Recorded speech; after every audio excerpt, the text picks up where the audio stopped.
Eh bien bonjour à tous, j'espère que vous allez bien. Je vous ai prévu aujourd'hui une vidéo qui va vous permettre de comprendre comment on inscrit la théorie Yin-Yang, donc Yin-Yo, dans sa pratique.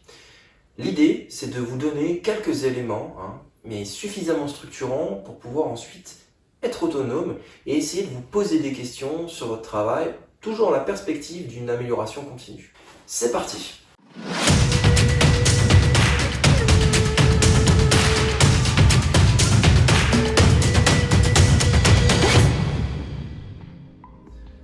Donc je tenais à vous présenter aujourd'hui ce travail Yin-Yang qui est vraiment un travail très important pour comprendre comment pratiquer longtemps et en bonne santé.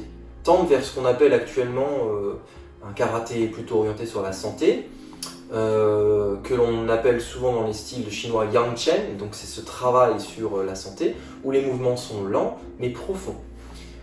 Pour développer cette qualité de geste dans la douceur et pas se retrouver à faire des moulinettes dans le vent qui malheureusement ne servent pas à grand chose, l'idée c'est de comprendre qu'il va falloir inscrire le yin-yang dans ce travail.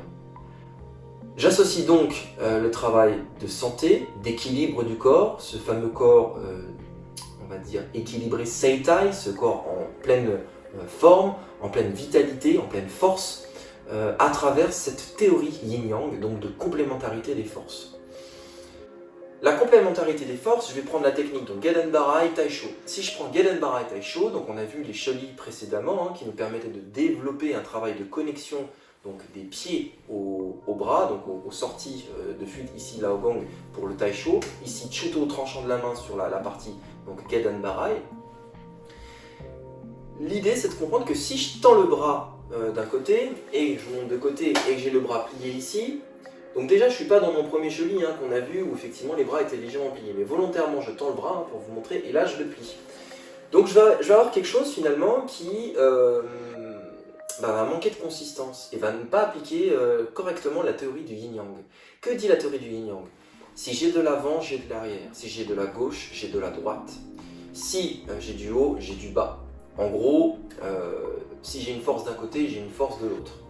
D'accord? Force yin, force yang. Il y a toujours un équilibre. Dans cette logique-là, ce Seitai, ce corps équilibré, s'appuie sur ces équilibrages de force. Donc si on comprend ça, et que je fais ça, bras tendu, ben je ne suis pas dans Seitai, je ne suis pas dans ce corps équilibré, ce corps qui me permet de dégager une bonne forme, une vitalité. D'accord? Parce qu'en fait, je sursollicite certaines zones du corps, ici en l'occurrence l'épaule, si je suis tendu sur mon bras avant en taisho, et j'empêche certaines forces antagonistes de s'exprimer. Là, vous voyez, j'ai légèrement arrondi de ce côté-là, ce qui me permet d'avoir une force qui se dessine dans ce sens-là. Donc en théorie, si j'applique ce yin-yang dans mon travail, je vais avoir légèrement une légère courbure ici. Voyez? Donc cette légère courbure se compense avec cette courbure qui se trouve ici. C'est précis, d'accord? Les arts martiaux, c'est précis. Donc si on a un petit décalage de quelques centimètres, on va pas exagérer, mais potentiellement aussi quelques millimètres, on peut avoir des différences notables et très importantes sur notre Naihatsu, notre potentiel transfert de force ou nos travaux d'équilibrage de force sur nos déplacements, nos techniques. Donc c'est pas anodin. Donc ici j'ai bien mon haut, mon bas, une fois de plus donné par Guji. Je vous invite à consulter la vidéo sur la chaîne. Quand j'ai mon haut bas, ici j'ai de l'avant, donc j'ai de l'avant avec mon taisho, j'ai de l'avant avec mon chuto, mais j'ai de l'arrière, et on en a déjà parlé, avec le dos, d'accord? Le dos qui, comme aspiré, d'accord? Travail du dos très important, notamment dans beaucoup d'arts martiaux, mais je sais qu'en Wado Ryu, par exemple, le travail du dos est important. Sur certains travaux de l'expert Otsuka, justement, on a cette sollicitation du dos, des dorsaux, qui est fondamentale sur les techniques de Tsuki, par exemple, toutes vos techniques qui nécessitent justement de l'avant, de l'arrière, dans des axes où le dos doit se développer. Ce qu'il faut comprendre également, c'est que si je commence à mettre en musique mon mouvement, donc je vais l'activer avec le travail de torsion du bassin, donc léger mouvement du bassin, donc koshi, je vais utiliser les hanches. À ce moment-là, je vais développer ce mouvement-là. Je vous le montre déjà en extérieur, en essayant de respecter les angles. Donc je suis là, 1,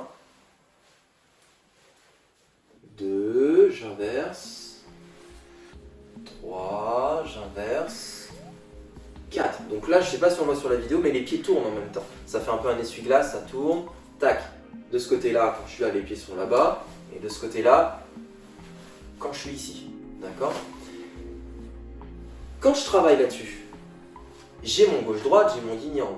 D'accord? Mais maintenant, si on se concentre uniquement sur les coudes, ça ne suffit pas pour développer le yin-yang. Ça ne suffit pas. D'accord?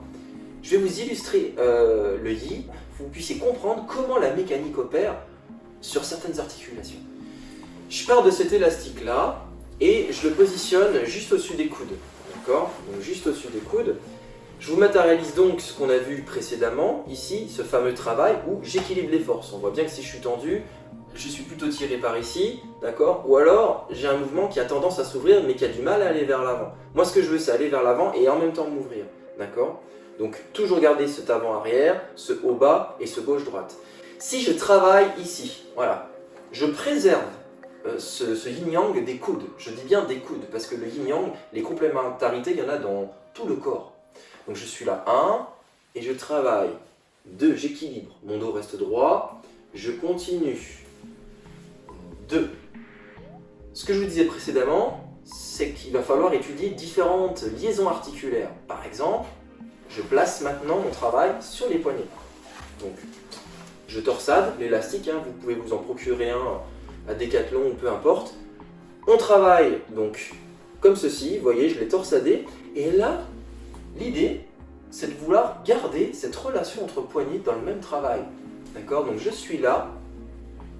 2. Je garde cette relation de poignet qui me permet de développer cette fois-ci un yin-yang dans mes poignets. Bien entendu, je ne perds pas le yin-yang des coudes, sinon je casse ma structure. Et c'est souvent ce qu'on voit dans un travail plutôt chez les débutants, hein, mais c'est ce qui fait que la structure finalement n'est pas cohérente. Garder la relation ici entre les poignets, ça ne veut pas dire juste être comme ceci, voilà, être tout mou, et puis garder la distance. Garder la distance, ça ne suffit pas pour créer la relation entre les poignets. Donc le yin-yang ne pourra pas réellement s'exprimer.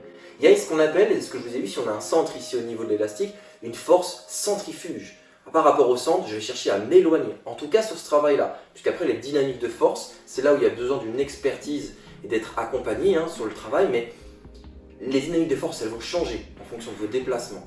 Et plus vous allez travailler avec cette conscience, puisque tout ça va développer la conscience du corps, une haute conscience, plus vous aurez conscience du corps, plus vous serez capable justement de ressentir les dynamiques de force pendant les déplacements. Et donc là, le travail devient beaucoup plus précis, plus passionnant, puisque vous rentrez sur des couches qui sont clairement subtiles. Donc, je me remets ici. Pour conserver donc cette relation entre poignets, je vais chercher à créer une force antagoniste, donc yin-yang, entre mes poignets. Ce qui veut dire que j'exagère le mouvement, mais c'est comme si je voulais légèrement tirer le travail de mes poignets, en plus de développer mon avant-arrière, plus mon travail des coudes, qui peut être amplifié par Kyokutsu, pour amplifier encore ce vide entre mon corps qui crée le plein. J'en ai parlé dans la vidéo précédente. Et donc, à partir de là, je maintiens cet état, vous voyez, pour avoir ce yin-yang dans mon travail, je maintiens cet état entre mes poignets. Et en maintenant cet état, je sens une force cohérente qui relie ces poignets. Voilà. Et donc, d'où l'importance de ne pas créer de rupture, parce que toute rupture, pouf, là j'ai perdu ma connexion de poignet, hop, tiens, ça repart, hop, je l'ai reperdu. Et en fait, on oscille, d'accord? Et donc, on n'est plus en force globale constante. On perd la force globale. On tend encore vers une fragmentation. Donc, l'idée, c'est pour ça qu'il faut travailler d'abord doucement. Il faut bien installer le mouvement pour pouvoir activer cette relation de manière constante. Voilà. Donc, il doit y avoir une présence dans les poignets. L'autre aspect, c'est que vous voyez, mes poignets tournent. Et donc, je vais mettre comme ça, que vous puissiez le voir à peu près. Si ma main vient ici, ça aussi ça va être du yin-yang, si ma main vient ici, c'est elle, avec le bras de levier, qui va aider l'autre main à se relever. Il y a quasiment cette idée-là de transfert, d'accord? Donc si je me replace, je suis là, 1, je tourne, celle-là descend, l'autre monte. Là aussi il y a une expression du yin-yang. Donc il y a une expression du yin-yang en ouverture, donc je me mets face à vous, c'est-à-dire ça, plus une expression du yin-yang en rotation autour du centre de l'élastique. Il y a des kung-fu dans lesquels on utilise des anneaux, d'accord, des anneaux en métal ou des anneaux en bois. Ça permet de trouver cette cohérence. Il me semble même peut-être que dans certains styles de Wing Chun, on doit retrouver ça, d'accord. Donc Confirmez-moi, hein, ceux qui sont experts en Wing Chun, si je dis des bêtises, mais il me semble que ça existe. Donc l'idée elle est là en tout cas. Si on rattache ça à une étude de principe, l'idée elle est là, d'accord? Je suis là. 1, je suis là. 2, 3, d'accord? Et 4. Puis bien entendu, après une fois que vous l'avez, l'idée c'est de pouvoir utiliser un yi accru avec une accélération, voilà, pour pouvoir venir tirer sur cet élastique au moment où justement la force va s'exprimer et ensuite instantanément le relâcher. Donc vous voyez l'exemple, je vous l'ai montré ici sur les poignets et les coudes. Maintenant la réflexion elle pourrait se porter aussi sur la relation qu'on va avoir entre les pieds et les poignets. D'accord? Imaginez un élastique entre les poignets et les chevilles. Je tire sur l'élastique en plus des forces yin-yo que je développe sur le coude et sur les poignets, plus l'ascension de la tête, plus la descente au niveau du coccyx, qui crée un étirement de la colonne. Je commence déjà à se voir dessiner une cohérence. Donc tout l'art, et dans l'interne, c'est d'être capable de ressentir ça, d'accord, dans votre travail, déjà en lenteur, mais surtout sans matériel. D'accord? Il faut ressentir ces sensations. Les arts martiaux sont vraiment un travail de sensation. Il faut être capable de développer ce côté sensoriel, kinesthésique, pour pouvoir comprendre cette notion de shuari. Tous ces petits exemples, cette théorie yin-yang, vous permet en fait de sortir de ce côté imitation du geste pour commencer à casser un peu des choses, mais casser pour mieux reconstruire.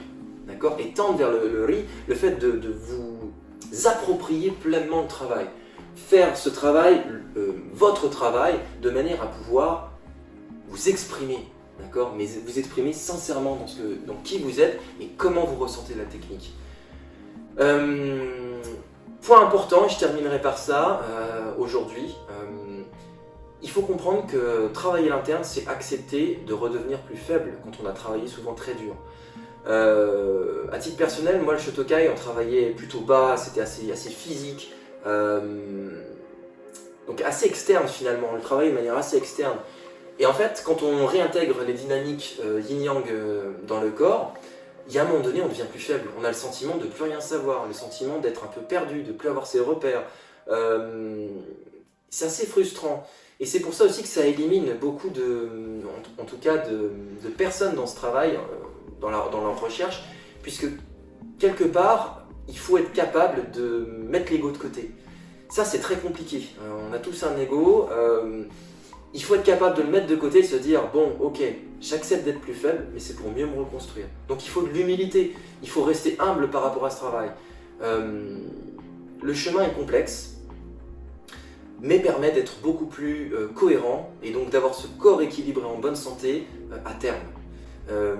C'est vraiment une conviction forte que j'ai. C'est aussi pour ça que la chaîne, je souhaite la développer davantage pour donner envie aux gens d'expérimenter ces sensations et disons, une fois arrivé à la ceinture noire, de ne pas abandonner. Combien j'ai vu de gens arrêter à la ceinture noire en pensant, voilà, en entendant, j'ai fait le tour, c'est un petit peu toujours pareil, je m'ennuie, etc. Je passe à autre chose. C'est dommage, c'est vraiment dommage, parce qu'en fait, la beauté du travail commence vraiment à partir de la première marche du Shodan, d'accord? C'est à ce moment-là qu'il faut commencer à vraiment, une fois que vous avez à peu près la forme, la structure apparente, commencer à remplir cette forme, d'accord? Trouver les mécaniques qui permettent de la remplir. Donc cette chaîne-là est faite pour vous donner des billes, vous motiver, compléter aussi sûrement des recherches que vous avez, vous poser des questions.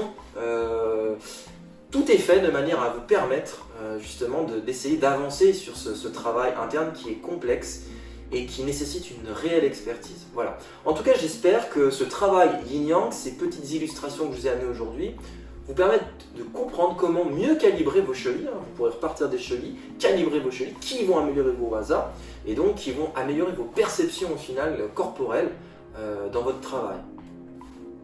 Voilà, si vous avez des questions, n'hésitez pas, commentaires, un petit pouce, ça fait toujours plaisir. N'hésitez pas également à vous abonner, je le répète, et partager les vidéos, partager sur les réseaux sociaux de manière à faire comprendre que le karaté, c'est pas quelque chose de bourrin. Souvent on en entend parler, ouais, le karaté, voilà, je vais pas t'embêter, c'est, voilà, tu es plutôt dangereux, attention. Oubliez cet aspect-là. Moi, ce que je veux, c'est qu'on comprenne que le karaté, c'est un outil de développement personnel. C'est un outil qui nous permet de se transcender en tant qu'être humain, d'aller plus loin. C'est un art, d'accord? Ça devient même un art de vie. C'est pas que des mots, c'est-à-dire qu'au quotidien, essayez de voir comment vous pouvez insérer un peu ces principes, comment ça peut vous servir quand vous vous installez, quand vous marchez aussi, quand vous attendez un transport. Il y a plein de situations dans lesquelles vous pouvez travailler vos principes, d'accord? Wuji, ça prend pas de place, d'accord? On peut le travailler quasiment partout, etc. Voilà. Donc tout ça n'est que invitation à explorer. Merci pour votre confiance et je vous dis à bientôt.